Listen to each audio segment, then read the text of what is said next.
ನಮ್ಮ ಬೆಂಗಳೂರಲ್ಲಿ ಇವತ್ತು ಜೋರು ಮಳೆ ಹಿಡಿದಿತ್ತು.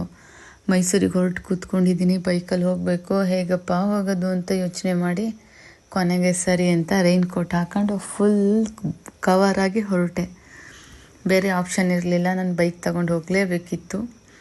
ಸೊ ಹಾಗಾಗಿ ನಾನು ಎಲ್ಲ ಪ್ರಿಪ್ರೇಷನ್ ಇಲ್ಲಿಂದ ಒಟ್ಟಿಗೆ ಮಾಡಿಕೊಂಡು ಹೊರಟೆ. ನಾನು ಅಂದ್ಕೊಂಡೆ ಬಿಡು ಮಳೆ ಇನ್ನೊಂದು ಅರ್ಧ ಗಂಟೆಯಲ್ಲೋ 1 ಅವರ್ ಬರುತ್ತೆ ಹೋಗುತ್ತೆ ಅಂತ. ಇವತ್ತಂತೂ ಹೋಗಲೇ ಇಲ್ಲ, ನಿಂತೇ ಇಲ್ಲ ಮಳೆ. ಸರಿ ಹೊರಟಾದ್ಮೇಲೆ ಸ್ವಲ್ಪ ದೂರ ಹೋದ್ಮೇಲೆ ಕಮ್ಮಿ ಆಗುತ್ತೆ, ರಾಮನಗರ ಇಲ್ಲ ಇನ್ನು ಮುಂದೆ ಹೋದ್ಮೇಲೆ ಕಮ್ಮಿ ಆಗುತ್ತೆ ಅಂದ್ಕೊಂಡು ಬರ್ತಾ ಇದ್ದೀನಿ. ಎಲ್ಲಿವರೆಗೆ ಅಂತ ಅಂದರೆ ಆಲ್ಮೋಸ್ಟ್ ನಿಯರ್ ಮೈಸೂರು ಬರೋವರೆಗೂ, ಮಂಡ್ಯವರೆಗೂ ಕೂಡ ಬರೀ ಮಳೆನಲ್ಲಿ ನೆನ್ಕೊಂಡೇ ಬಂದಿದ್ದಾಯಿತು. ಆದರೂ ಕೂಡ ಈ ಟ್ರಿಪ್ ಒಂಥರ ತುಂಬಾ ಚೆನ್ನಾಗಿತ್ತು. ನನಗೆ ಮಳೆ ತುಂಬ ಡಿಫ್ರೆಂಟ್, ಅದರಲ್ಲೂ ಒಬ್ಬಳೇ ಮಳೆನಲ್ಲಿ ನೆನ್ಕೊಂಡು ಬೈಕಲ್ಲಿ ಹೋಗೋದು ತುಂಬಾ ಒಂಥರ ಎಕ್ಸೈಟಿಂಗ್ ಆಗಿತ್ತು. ಮಳೆ ಬರುವಾಗ ಒಂದು ಪ್ರಕೃತಿ, ಮರ ಗಿಡ ಸುತ್ತಮುತ್ತ ನೋಡೋದೇ ಒಂದು ಚಂದ. ಇಡೀ ಜಗತ್ತಿನ ಸೃಷ್ಟಿನಲ್ಲಿ ಪ್ರಕೃತಿಗಿಂತ ತುಂಬ ಸುಂದರವಾಗಿರೋದು ಪ್ರತಿ ದಿನ ನನ್ನ ಪ್ರತಿ ಗಂಟೆಗಳು, ಪ್ರತಿ ನಿಮಿಷಗಳು ಕೂಡ ತುಂಬಾ ವಿಭಿನ್ನವಾಗಿರುತ್ತೆ.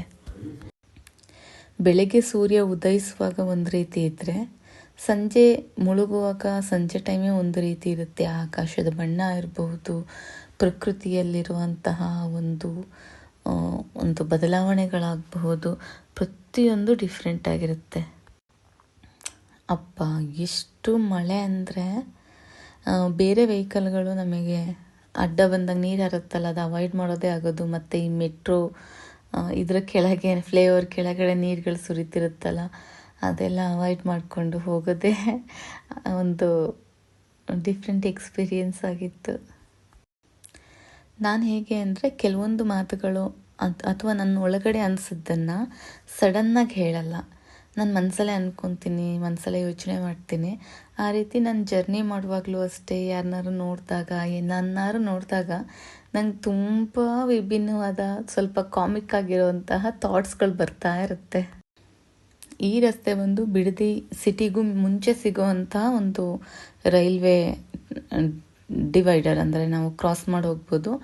ಇದು ಶಾರ್ಟ್ ಕಟ್ ಆಗುತ್ತೆ, ನಮಗೆ ಮತ್ತೆ ಅದೇ ದಶಪಥಗೆ ಜಾಯಿನ್ ಆಗ್ಬೋದು. ಬಿಡದಿ ಸಿಟಿ ಒಳಗೆ ಹೋಗುತ್ತೆ. ಈ ರೀತಿ ಮತ್ತೆ ನಾವು ದಶಪಥಗೆ ಬಂದು ಜಾಯಿನ್ ಆಗ್ತೀವಿ. ಇಲ್ಲಿ ಸರ್ವಿಸ್ ರೋಡ್ ಒಂದು ಸ್ವಲ್ಪ ಕನ್ಸ್ಟ್ರಕ್ಷನ್ ಇನ್ನು ಬಾಕಿ ಇದೆ. ಹಾಗಾಗಿ ನಾವು ಈ ರೀತಿ ಸಿಟಿ ಒಳಗೆ ಹೋಗ್ಬೇಕಾಗತ್ತೆ. ಅದ್ರ ಬದಲು ಈ ರೀತಿ ಇವತ್ತು ಮಳೆ ನಿಲ್ಲುತ್ತೆ ಅಂತ ಅವತ್ತಿಲ್ಲ, ನೋಡೋಣ. ಆದರೂ ಒಂಥರ ಚೆನ್ನಾಗಿದೆ.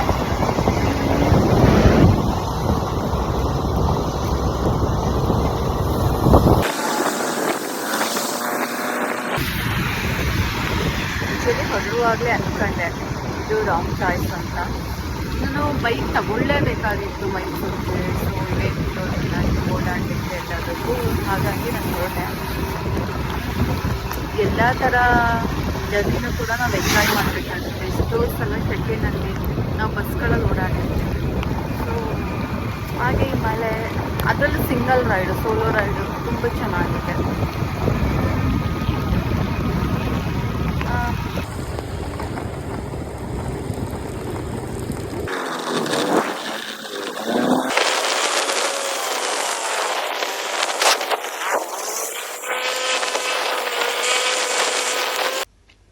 ನಾನು ಮೊದಲೇ ಹೇಳಿದಾಗೆ ಮಳೆ ಅಂತೂ ಎಲ್ಲ ನಿಲ್ಲಿಲ್ಲ. ಬರೀ ಮಳೆನಲ್ಲಿ ಒದ್ದೆ ಆಗೇ ಬಂದಿದ್ದಾಯಿತು. ನಾನು ಕೂಡ ನಿಂತಿಲ್ಲ. ಸರಿ, ಹೇಗಿದ್ದರೂ ಮಳೆ ನಿಲ್ಲೋ ಯಾವ ಸೂಚನೆಯೂ ಇರಲಿಲ್ಲ. ಸರಿ ಹೊರಟ್ಬಿಡೋಣ, ರೀಚ್ ಆಗೋಣ ಫಸ್ಟು. ಏಕೆಂದರೆ ಕತ್ಲೆ ಆದಮೇಲೆ ತುಂಬ ಕಷ್ಟ ಆಗುತ್ತೆ. ಸಮಥಿಂಗ್ ಏನೇ ಪ್ರಾಬ್ಲಮ್ ಆದರೂ ಕೂಡ ಸಾಮಾನ್ಯವಾಗಿ ನಾವು ಯಾರನ್ನೂ ಹೆಲ್ಪಿಗೆ ಕರೆಯೋಕ್ಕಾಗಲ್ಲ, ಅಥವಾ ಯಾರನ್ನೂ ಬಿಲೀವ್ ಮಾಡೋಕ್ಕಾಗಲ್ಲ. ಹಾಗಾಗಿ ಬೆಳಕಿರುವಾಗಲೇ ರೀಚ್ ಆಗೋಣ ಅಂತ ನಾನು ಹೊರಟ್ಬಿಟ್ಟೆ. ನಾನು ಮೊದಲೇ ಹೇಳಿದಾಗೆ ನೇಚರಲ್ಲಿ ಎಲ್ಲನೂ ಒಂದು ಅದ್ಭುತನೇ. ಈ ಕಲ್ಲುಗಳ ಡಿಸೈನ್ಗಳು ಅಷ್ಟೇ, ಈ ಕಲ್ಲುಗಳು ಅಷ್ಟೇ, ಬಂಡೆಗಳನ್ನ ನೋಡಿದವಾಗಲೂ ಅನಿಸುತ್ತೆ. ಮಳೆಗಾಗ್ಬೋದು, ಬಿಸಿಲಿಗಾಗ್ಬೋದು, ಅಳ್ಳಾಡದೆ ನಿಲ್ಲುತ್ತವೆ. ಅದು ಮೇ ಬಿ ಮಳೆಯ ಹನಿ ಕೊರೆತದಿಂದ ಈ ಡಿಸೈನ್ಗಳು ಆಗಿರಬಹುದು. ಇದು ರಾಮನಗರ ಅಂತ ಬಂಡೆಗಳು ನೋಡಿದ ತಕ್ಷಣ ಎಲ್ಲರೂ ಕೂಡ ಹೇಳ್ತಾರೆ. ಇನ್ನೊಂದು ವಿಶೇಷ ಏನಂತಂದರೆ, ರಾಮನಗರದಲ್ಲಿ ಜಟಾಯು ಪಕ್ಷಿ ವಾಸ ಮಾಡಿದಂತಹ ಜಾಗ. ಇಲ್ಲಿ ಒಂದು ಪ್ಲೇಸ್ ಇದೆ ನಿಮಗೆ, ರಾಮದೇವರ ಬೆಟ್ಟ ಅಂತ. ಅದರಲ್ಲಿ ನಿಮಗೆ ಎಲ್ಲ ಹೆಚ್ಚಿನ ಮಾಹಿತಿ ಸಿಗುತ್ತೆ ಅಲ್ಲಿ ವಿಸಿಟ್ ಮಾಡಿದರೆ. ನಮ್ಮ ಬೆಂಗಳೂರಿನ ಪಕ್ಕದಲ್ಲೇ ಒಂದು ರಾಮಾಯಣದ ಕುರುಹುಗಳಿದೆ. ನೀವೊಂದು ಸಲ ಹೋಗಿ ಬನ್ನಿ, ಅದು ವಿಸಿಟ್ ಮಾಡಿದರೆ ನಿಮಗಿನ್ನ ಮಾಹಿತಿ ಸಿಗುತ್ತೆ. ಅಲ್ಲಿ ವಾಲಿ ಸುಗ್ರೀವರಿದ್ದರು, ಮತ್ತು ಹಲವಾರು ಮುನಿಗಳಿದ್ದಿದ್ದು, ಎಲ್ಲದಕ್ಕೂ ಕೂಡ ಆ ಒಂದು ಸಮಯದ ಒಂದು ಕಾಲದ ಸುಗ್ರೀವರು, ಋಷಿಗಳು, ಈಗ ಹಲವಾರು ಕಥೆಗಳಿದೆ. ಸಮ್ಟೈಮ್ಸ್ ನನಗೆ ಈ ಬೆಟ್ಟಗಳು ಬಂಡೆಗಳನ್ನ ನೋಡಿದವಾಗ ಅನಿಸುತ್ತೆ, ಜೀವನದಲ್ಲಿ ಬರುವಂಥ ಕಷ್ಟಗಳಿಗೆ ನಾವು ಒಂದ್ಸಲ ಹಾಗೆ ತಟಸ್ಥವಾಗಿ ನಿಂತು ಬಿಡಬೇಕು, ಅಥವಾ ಯಾವುದಕ್ಕೂ ಜಗ್ಗದೆ ಅಷ್ಟು ಸ್ಟ್ರಾಂಗಾಗಿ ನಿಂತು ಬಿಡಬೇಕು ಅನ್ನೋ ಒಂದು ಭಾವನೆನ ಮೂಡಿಸುತ್ತವೆ ಅವನ್ನ ನೋಡಿದಾಗ. ಇನ್ನೊಂದು ನನಗೆ ತುಂಬ ಇಷ್ಟವಾಗಿದ್ದೇನೆಂದರೆ ಸನ್ಸೆಟ್. ಆ ಈವ್ನಿಂಗ್ ನನಗೆ ಆ ಸೂರ್ಯ ಅಥವಾ ಸೂರ್ಯಾಸ್ತನ ನೋಡ್ತಾ ಕೂರೋದು ಅಂದರೆ ತುಂಬಾ ಇಷ್ಟ. ಅದರಲ್ಲೂ ಜರ್ನಿಲಂತೂ, ಅದರಲ್ಲೂ ಬಸ್ಸಲ್ಲಿ ಹೋಗ್ತಾ ಇದ್ರಂತೂ ನಾನು ಅಲ್ಲಿಂದ ಕಣ್ಣು ತೆಗಿಯೋದೇ ಇಲ್ಲ. ಮೋಡಗಳು, ಅದರ ಡಿಸೈನು, ಆ ಕಲರು ಪದೇ ಪದೇ ಮತ್ತೆ ಮತ್ತೆ ಚೇಂಜ್ ಆಗ್ತಾನೆ ಇರುತ್ತೆ. ನಿಮ್ಗೇನಾದ್ರೂ ಆಕಾಶದಲ್ಲಿ ಬದಲಾಗುವ ಬಣ್ಣಗಳನ್ನ ಯಾರು ಕೂಡ ಕ್ರಿಯೇಟ್ ಮಾಡಿ ಸಂಜೆ 1 hour 2 hours ಒಂದು ಸ್ಪೆಷಲ್ ಕಲರ್ಸ್ಗಳಾಗಿರೋ ಒಂದು ಸನ್ಸೆಟ್ನ ಮಿಕ್ಕಿದ ಎಲ್ಲ ಕೂಡ ಮೈಂಡಲ್ಲಿ ಎಲ್ಲನೂ ತೆಗೆದಾಕ್ಬಿಡುತ್ತೆ. ಮನಸ್ಸು ಅಷ್ಟು ಬಿಡುವಿನಲ್ಲಿ ಹೇಗೆ ರೋಡ್ ಕ್ರಾಸ್ ಮಾಡ್ತೀವಿ ಹಾಗೆಯೇ ಇಲ್ಲಿ ಚನ್ನಪಟ್ಟಣದಲ್ಲೂ ಕೂಡ ಸ್ವಲ್ಪ ಕನ್ಸ್ಟ್ರಕ್ಷನ್ ಬಾಕಿ ಇದೆ. ಅಲ್ಲಿಂದ ನಾವು ಶಾರ್ಟಲ್ಲಿ ಇಲ್ಲಿ ಚನ್ನಪಟ್ಟಣ ಕಡೆಗೆ ಬರುವಾಗ ಒಂದು ಟೆಂಪಲ್ ಸಿಗುತ್ತೆ, ತುಂಬ ಚೆನ್ನಾಗಿದೆ. ಈಗ ನಾವು ಮೇನ್ ರೋಡಿಗೆ ಬಂದು ಜಾಯ್ನ್ ಆಗಬಹುದು. ಅಂದರೆ ಸಿಟಿ ಒಳಗಿರಲ್ಲ, ಹೊರಭಾಗದಿಂದ ಬಂದು ಇಲ್ಲಿ ಎಕ್ಸಿಟಲ್ಲಿ ಜಾಯ್ನ್ ಆಗಿ ಮತ್ತು ಸ್ವಲ್ಪ ದೂರಕ್ಕೆ ಅಗೈನ ನಾವು ದಶಪಥಕ್ಕೆ ಜಾಯ್ನ್ ಆಗಬಹುದು. ಚನ್ನಪಟ್ಟಣದಲ್ಲೂ ಕೂಡ ತುಂಬಾ ಮಳೆ ಇತ್ತು.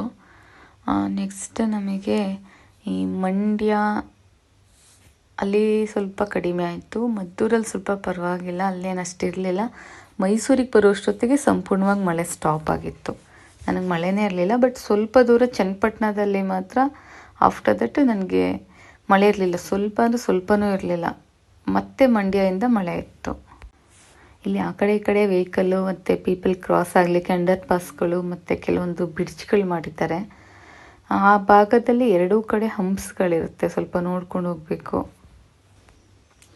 ಹೀಗೆ ಮಳೆಯಲ್ಲಿ ನಂದೊಂದು ಜರ್ನಿ ಆಯಿತು. ಸೋಲೋ ಟ್ರಿಪ್ ಅಂತಲೇ ಹೇಳ್ಬೋದು, ಬೆಂಗಳೂರು ಟು ಮೈಸೂರು.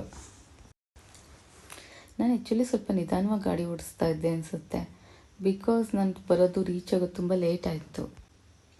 ನಾನು ಆವಾಗಲೇ ಸನ್ಸೆಟ್ ಬಗ್ಗೆ ಹೇಳ್ತಿದ್ದೆ ಅಲ್ಲ, ನೋಡಿ ಈ ಥರ ಬಣ್ಣಗಳು, ಈ ಡಿಸೈನ್ಗಳು, ಇಷ್ಟೊಂದು ಕಲರ್ಫುಲ್ ಮನುಷ್ಯ ಅಂತೂ ಕ್ರಿಯೇಟ್ ಮಾಡೋಕ್ಕಾಗಲ್ಲ. ಆ ಪ್ರಕೃತಿ ಅಷ್ಟೊಂದು ಬದಲಾಗ್ತಾ ಇರುತ್ತೆ ಪ್ರತಿದಿನ. ನಮಗೆ ಅದರ ಪರಿವೇನೂ ಇರಲ್ಲ ಏನಾಗ್ತಿದೆ ಅಂತ. ಅದೆಷ್ಟು ಚೆನ್ನಾಗಿದೆ. ಆರೆಂಜು, ಬ್ಲೂ, ಆ ಶೇಡು, ಆ ಬಿಳಿ ಮೋಡನೂ ಕೂಡ ಕಲರ್ ಮಾಡಿಬಿಟ್ಟಿದೆ. ನನಗಂತೂ ನೋಡ್ತಾ ಇದ್ದರೆ 2 ಕಣ್ಣು ಸಾಲೋದಿಲ್ಲ. ನಾವು ದೇವ್ರನ್ನ ಎಲ್ಲೆಲ್ಲೋ ಹುಡುಕ್ತಾ ಇರ್ತೇವೆ, ನಮ್ಮ ಪ್ರಕೃತಿನಲ್ಲೇ ಇದೆ. ಗುರುತಿಸ್ಲಿಕ್ಕೆ ನಮಗೆ ಆ ಕಣ್ಣು, ಆ ಮನಸ್ಸು, ಆ ಬುದ್ಧಿ ಇರಬೇಕು. ಈ ಸೂರ್ಯೋದಯ ನಮಗಾಗಿಲ್ಲ ಅಂದರೆ ನಮ್ಮ ಜೀವನದ ಚಕ್ರನೇ ನಿಂತೋಗ್ಬಿಡುತ್ತೆ. ಆ ನೇಚರ್ಗೆ, ಆ ಸೃಷ್ಟಿಗೆ ಒಂದು ಥ್ಯಾಂಕ್ಸ್ ಹೇಳ್ತಾ ನಾನು ಈ ವಿಡಿಯೋನ ಮುಗಿಸ್ತಾ ಇದ್ದೀನಿ. ಅಂತೂ ಕೊನೆಗೂ ಮೈಸೂರು ರೀಚ್ ಆದೆ ಫೈನಲಿ.